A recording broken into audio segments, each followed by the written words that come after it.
Shalom, Salve, Om Swastiastu. Namo Buddhaya. salam kebajikan. Kami dari kelompok 2 akan menjelaskan tentang metode Volhard, tapi sebelumnya izinkan kami untuk memperkenalkan diri. saya Cindy Nau dengan NIM 2208030004. Saya Putri Lucy dengan NIM 2208030034. Saya Kuncita Mabu dengan NIM 2208030019. Saya Firman Matan dengan NIM 2208030005. Saya Fitria Saleh dengan NIM 2208030013. Saya Cantika Adu dengan NIM 2208030033. Analisa dengan metode pengendapan telah banyak dimanfaatkan, seperti dalam menganalisa salinitas dari air melalui penentuan kadar ion klorida yang terdapat di dalamnya. Indikator dipergunakan untuk menentukan berakhirnya suatu reaksi pengendapan yang terjadi saat proses titrasi yang ditandai dengan terbentuknya endapan. Ada beberapa macam indikator kimia yang digunakan selama proses titrasi pengendapan yang didasarkan pada metode titrasinya.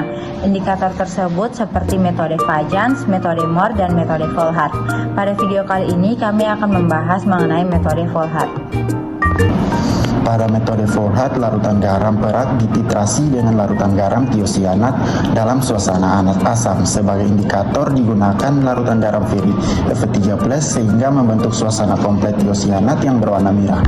Titrasi angioentometri Volhard harus dalam suasana asam. Oleh karena itu, maka ditambahkan asam nitrat 0,5 sampai 1,5 norma dalam sampel analit. Apabila terjadi titrasi dalam suasana basah, maka menyebabkan ion Bc3 diendapkan menjadi FeOH3 sehingga titik akhir tidak dapat dicapai.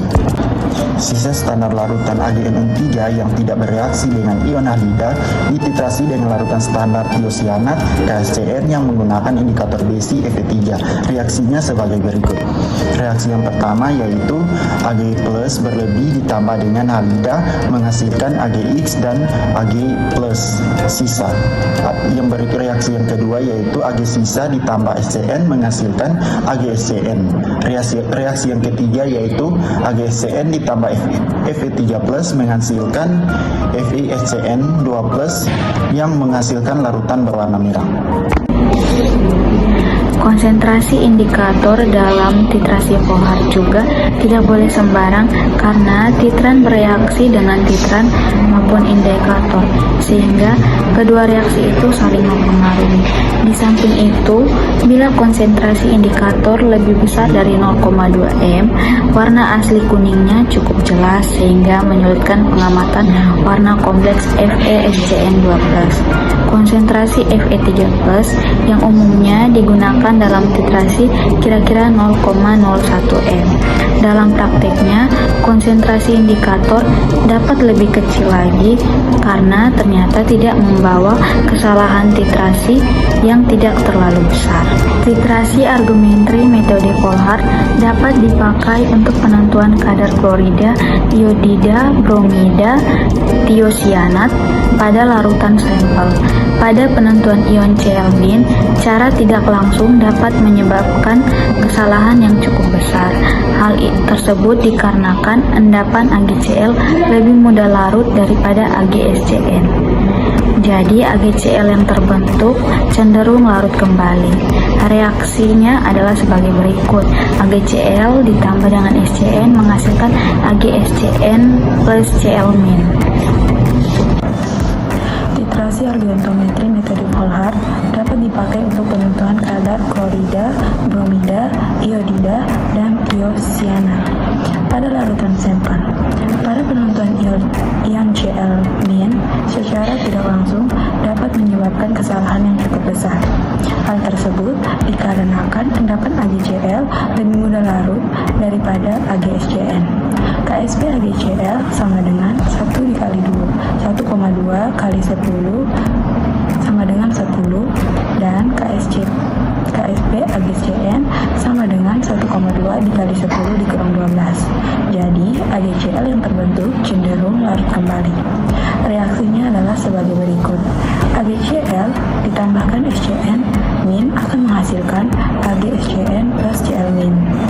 Oleh karena KSP AgCl lebih besar dari KSP AgSCN, reaksi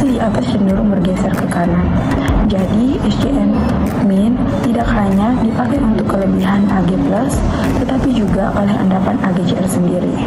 Oleh karena demikian, maka untuk mencegah AgCl larut kembali dapat dilakukan dengan cara A. Menyaring endapan AgCl yang terbentuk filtrat dengan air pencuci dititrasi dengan larutan standar SCM-min.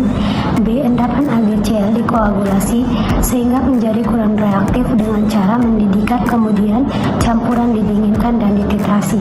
C. Menambahkan nitrobenzena atau eter sebelum melakukan titrasi kembali dengan larutan standar SCM-min. Pada penentuan bromida dan ioda, cara tidak langsung tidak menyebabkan gangguan dikarenakan KSP AgBr hampir sama dengan KSP AgSCN dan KSP AgL lebih besar daripada KSP AgSCN.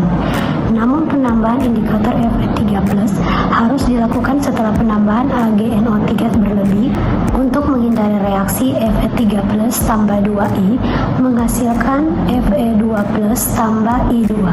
Reaksi ini berlangsung karena kesanggupan Fe3+ untuk mereduksi atau menerima elektron dari ioda. Oleh sebab itu, pada titrasi kembali hendaknya I- harus tepat dihabiskan sebagai AgL. Metode ini dapat dipakai untuk anion-anion misalnya klorida, bromida, dan juga iodida yang diendapkan lengkap oleh perak dan sangat sedikit sekali dapat larut dalam asam nitrat encer.